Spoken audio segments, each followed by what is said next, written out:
to everybody and their neighbor. Welcome back to Gear and Gigs. I'm your host, Jetstone. So glad you could drop by.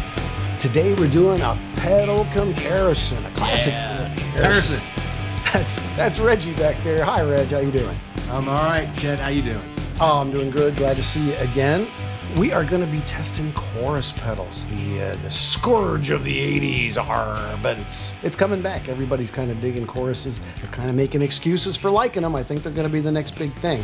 So we're going to take a look at choruses and some of the classic ones you may choose, as well as a modern version that I think kind of keeps up with those guys.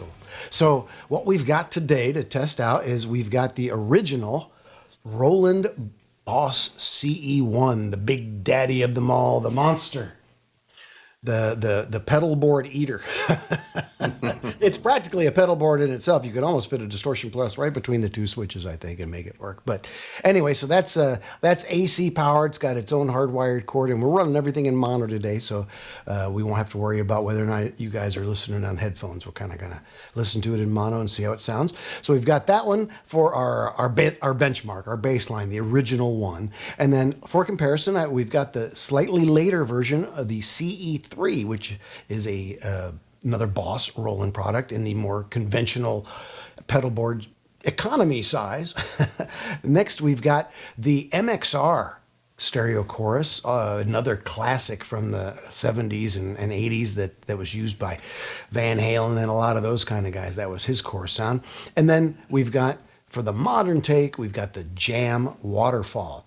So that's a hand-built, all analog, made in Greece, I believe, if I'm not mistaken. And we're going to kind of go through them. So what I've got is down here at my feet, I've got a Carl Martin Combinator, which is just a pedal switcher that we're going to be able to go through. So I'm not going to be running in sequence here as far as, or in series for the pedals. They'll be played individually, just going into them and then over to our amp, which is a Marshall Class 5. We've used it in a couple of shootouts recently, and it's a pretty nice amp. Hard to get a bad sound out of. We're just going to set it clean so we can really hear the chorusing. And as you can see, we've got the knobs pretty much centered, a little bass roll off, but other than that, they're pretty much just kind of going for a basic clean tone. Got it mic'd up with a nice vintage tube mic running through this Focusrite preamp over here that's got a setting for a Neve desk simulation, going through our Digico board for the A to Ds and a touch of reverb, and then straight into Zoom. We're not going into a DAW or doing any post-editing. This is all straight into Zoom, so you're hearing it the same way that we are hearing it, and hopefully we can get a good comparison and decide what we like best. For guitar, I'm going with off the beaten path today. I'm going to go with an M tone. This is made by a guy named Matt Proctor up in Portland, if I'm not mistaken. As you can see, it's an unusual beast. It is smooth to the touch, although it looks like it might not be. It actually is. He doesn't do any two guitars the same way, so this is an unusual one-off, but pretty normal sound as far as that goes. Let me give you the basic dry tone, and then you can kind of get an idea where we land on that. I'm going to reach over here and turn off my mic. I've got a mic up here above me, so I'm going to turn that off so you don't get any room sound, and you're just going to hear the mic on the amp. So let's listen to the basic tones of the guitar first.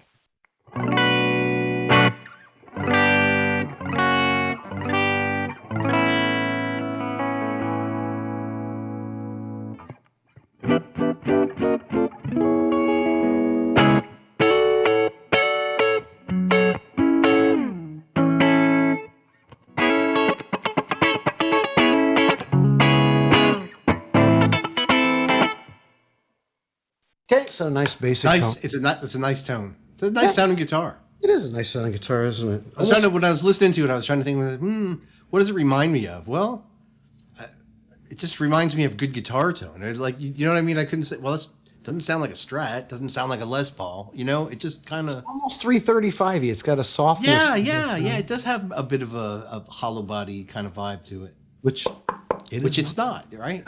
Not at all. Although he does do semi-hollows and hollows. This particular one is pretty darn solid. All right, well, let's give it a shot here. Let's set the benchmark with our Roland CE-1. I'm just going to, on all of these, start off with kind of a basic sound, and we can mess with extremes after we kind of get into a regular comparison. There it is.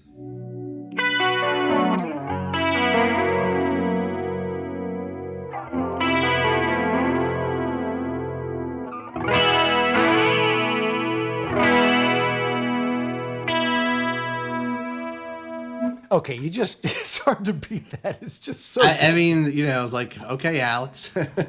It's like they had it right at the beginning. Why did we ever? No, let's find out why. Let's find out why we changed. But it is a good sound. So let's go to the CE3, which is where they went. They did the CE2, of course, which is the mono version of basically the CE3. So let's go to the CE3 and compare it.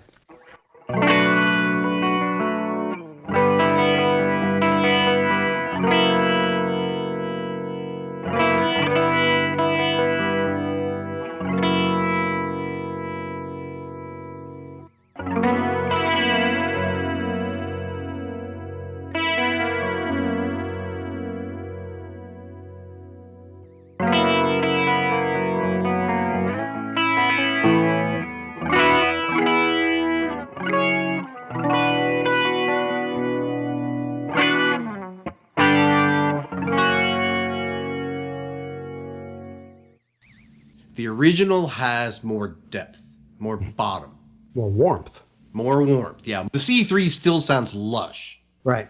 right? It sounds fantastic. But yeah, just a little less warmth, a little less depth, a little less deep tone. I agree. I'll go back to the Boss, the CE1 first, and then I'll switch to the MXR.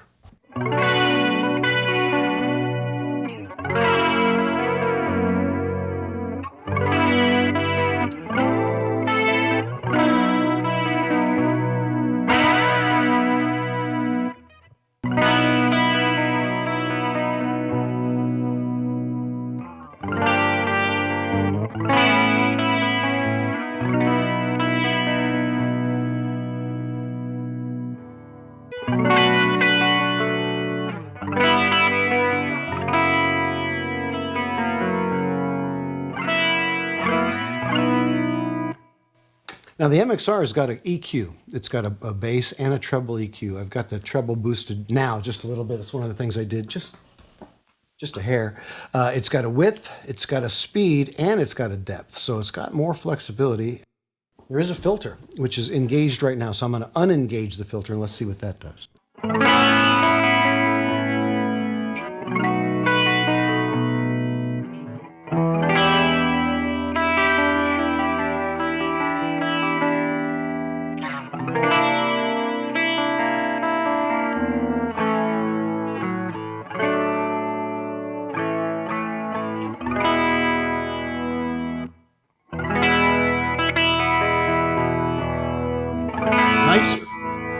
Nicer width, yeah.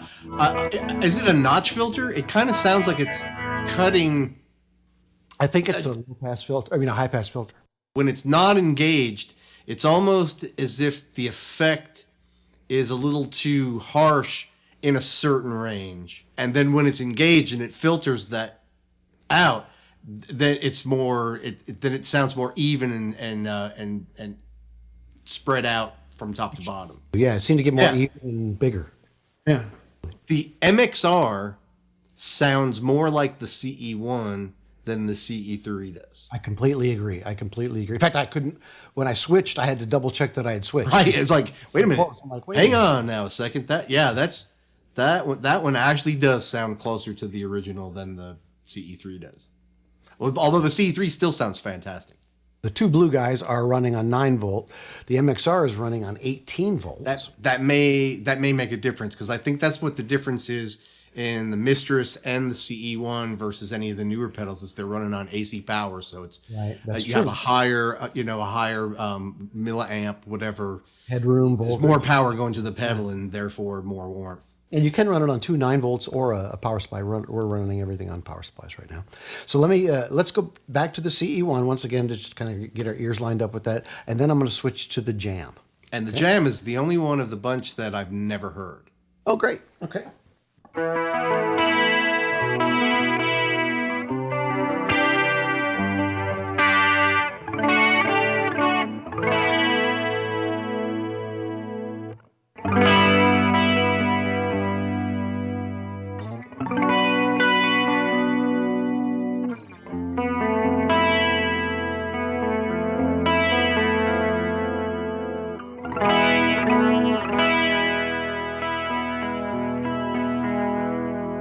Go back to the CE1 again.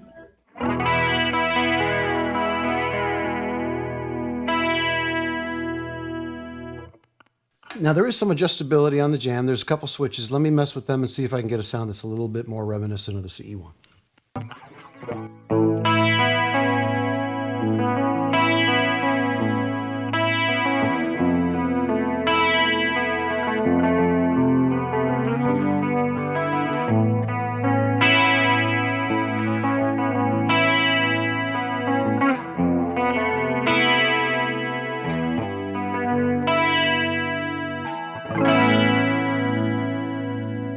Very nice.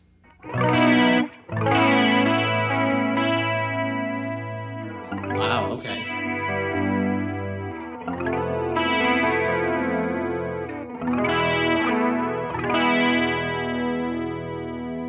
Interesting. Okay, thoughts?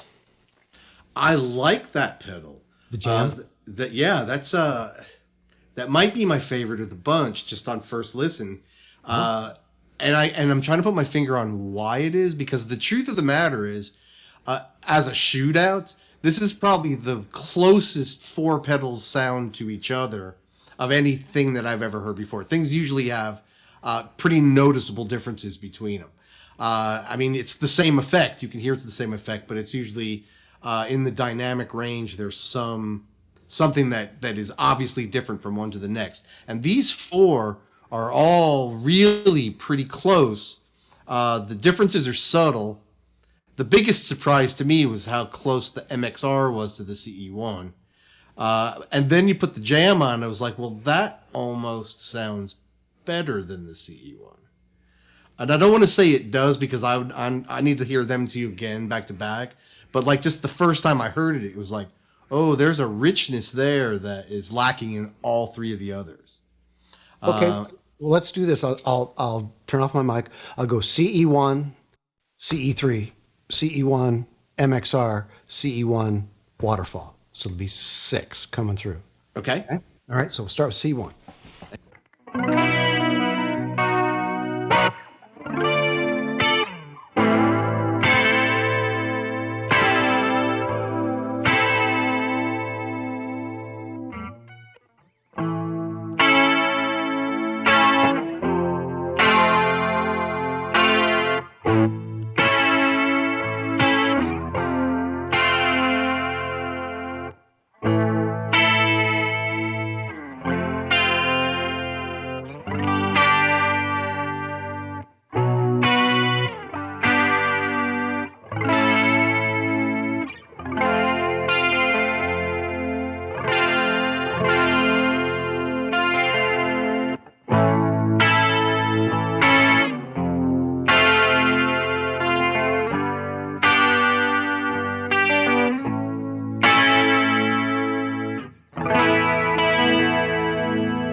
Now, I will say that the CE-1 is the quietest. Okay. That was something I was going to bring up. Is like, I don't hear noise on any of them. Yeah. Okay. Good. Good. I hear a little noise actually on a couple of them. I hear a little swirly whirly, but it's not too bad. It's not a lot of whooshing and stuff. The CE-1, of course, has a gain control, a volume control that you could actually use to get a little bit of chutzpah out if you want to.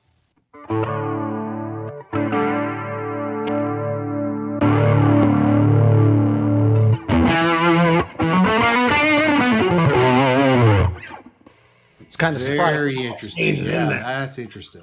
If it really came right down to it, any one of those four would be just fine. Let me run through them in order now, rather than going back and forth to the CE-1. Let's stop comparing to the CE-1 directly, and let's just kind of compare to each other. You know, if you have just like CE-1. So, and then with the MXR being last. Yeah, and I'll just hit the same chord every time and let it ring so we can hear exactly what it sounds like. I'm going to go on both pickups so I can get a little bit more sparkle. Okay. All right, here we go.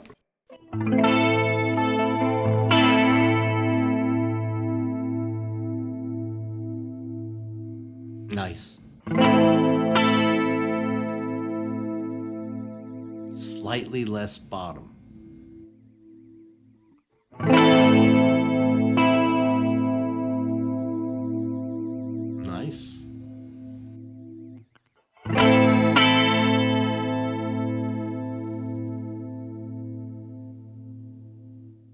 Interesting. Yeah, I mean, like I said, they are all really in the same ballpark. Yeah, the MXR seems a little bit more, maybe less sine wavy, a little bit more, I don't want to say random because it's surely not, but it just seems to have a little bit more unevenness to it, a little bit more unexpected artifacts compared to some. And I am hearing, I don't know if it's the combinator or if it's just the way we've got things running with the wires and stuff. I am hearing a little whistling or a little swirling going on in a couple of these settings, but I don't think that's actually from the pedal. I think it's just because of a grounding situation we've got here. So try to ignore that if you would. Yeah, couldn't even hear it on this end. Okay, great. To my ears, the MXR, like you said originally, the MXR and the CE-1 have the same EQ spectrum. Yes. The Jam seems to have maybe a little bit wider frequency response in all respects. And the CE3 seems like it shrunk a little bit to me, the frequency response, just a little bit, but it doesn't seem to have quite as much bottom end as we talked about. And I don't hear it having quite as much sparkle either. Interesting. Yeah, let me go backwards. Since we went the one way, let me go backwards through them because that will also give us a slightly different way of looking at it. Let me try that.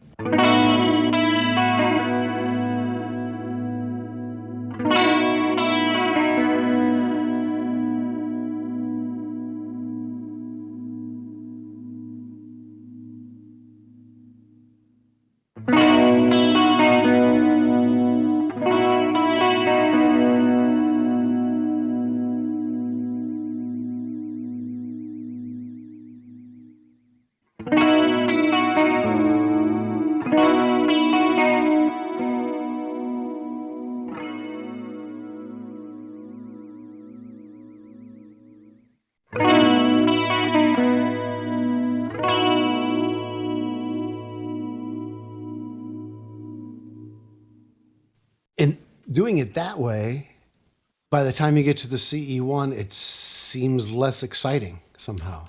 I noticed that. Yeah. I noticed that. It's again, they're so close that it, like in a band mix, Yeah. You really wouldn't be able to there's nothing. But of course, that's not how we think when we think about pedals. We like to really like sweat the details. They are all four worthy chorus pedals. Well, if you had to pick, if these were all priced the same, and you had to go out and play, some 80s covers with a lot of chorus, you got to do some Pretenders, you got to do some Cyndi Lauper, you got to do some Rush, you got to do some Police. What are you grabbing? Which one? That's difficult because I think if size was not an issue, believe it or not, I'd do the MXR. Okay, so if everything's an issue, if the price is an issue, so that the cheapest one here would, they're all. Well, the CE1's not going to be the least expensive. I'd guess the other three are going to be pretty comparable. A new price on the Jam versus used prices, obviously, on the other two, probably in the $250 to $350 range in general. So, whereas the CE1, you're looking at $700 or $800 probably for a used one at a minimum these days. With that in mind, the power requirements in mind with the CE1 needing AC and the size requirements, now which one are you picking? Price, size, and power considered. That's tricky. Because honestly, of the three, my least favorite is the CE3. Yeah, mine is too. Okay, that's my least favorite of the three. But it would be the easiest to get a hold of. It is stereo, and it is the right size. So it ticks all the other boxes, but it doesn't. And again, it's not bad. It doesn't sound bad at all. It's lacking something compared to the other three, specifically to the CE1, right? Because that's a descendant. That's a direct,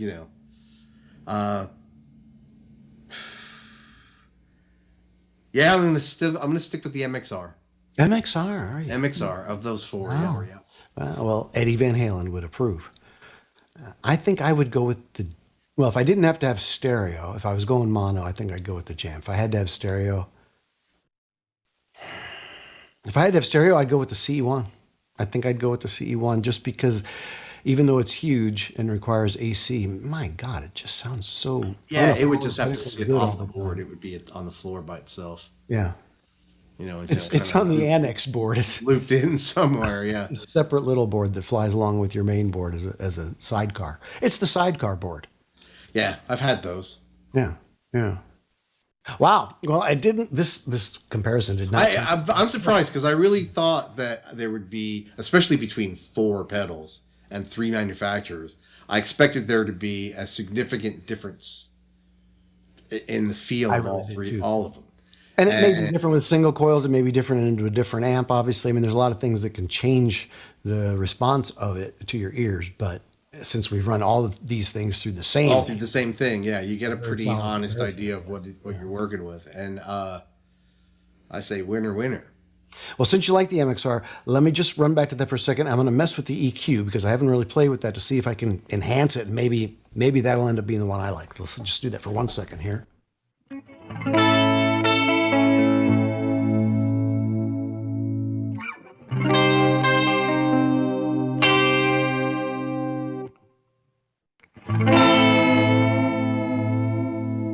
Ooh, there's some of that wacky.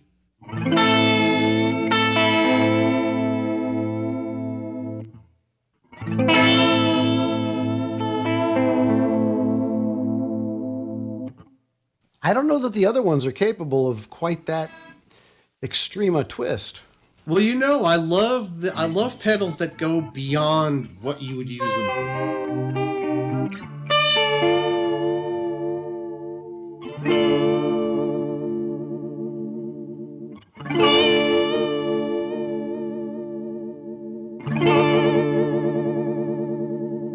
Interesting.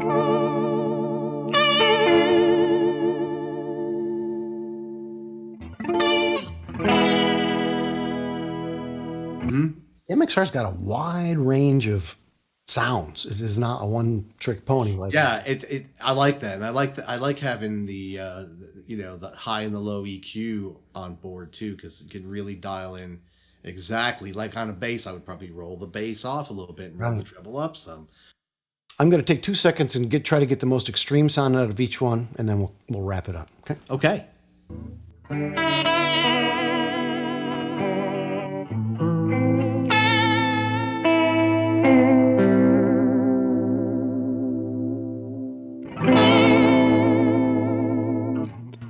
Okay, now as I look at the LED on the top of the MXR as it flashes and pulses with the speed, at the extreme setting, it is not doing a steady thing. It's going wah wah wah wah wah wah wah wah wah wah wah. It's actually like a more randomy thing. Yeah.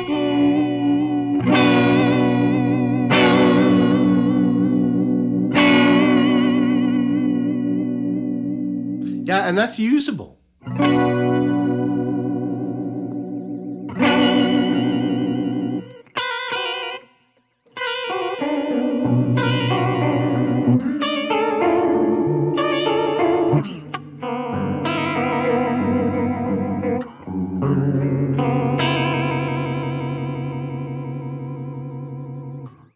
That's the Jam, maybe slightly less usable at that range. Let's go. Yeah, I would say.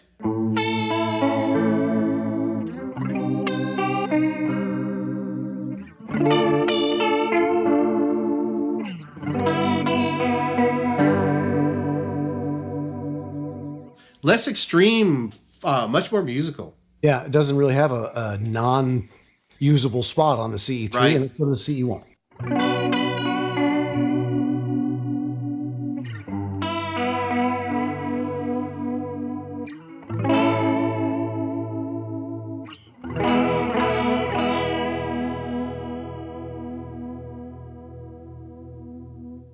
Once again, doesn't really have a super extreme range that's going to sound wacky.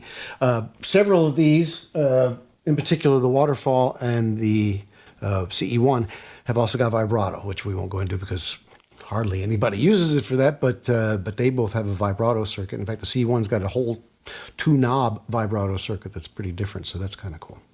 But so having heard that and knowing how you like extreme experimental sounds, does it change your mind over which one you'd get? I think I'm still going with the MXR because it was extreme, but yet still usable. Yeah, right? the Jam seemed a little unusable at it. Yeah, the Jam went to the point, which I don't have a problem with pedals doing that. It goes back. But I mean, it just seemed like the MXR it crossed the line, but it never really became. Yeah. Yeah. It didn't flip you off when it went across the line. Right. Didn't turn around and go, yeah, whatever. No, it didn't give you any of that. It was like, hey, check this out. It was kind of, hey, check this out. I'm surprised. I don't know if you guys are like me, but I don't really think Chorus MXR. I mean, I think MXR. No, it's not what comes to mind. It's Taser, but I don't think Chorus for MXR. So. And it's funny because one of my 3 is an MXR. An MXR, yeah. I'm impressed. I'm impressed with all of them, but I'm mostly impressed with the MXR. I think the Jam sounds boutique and expensive.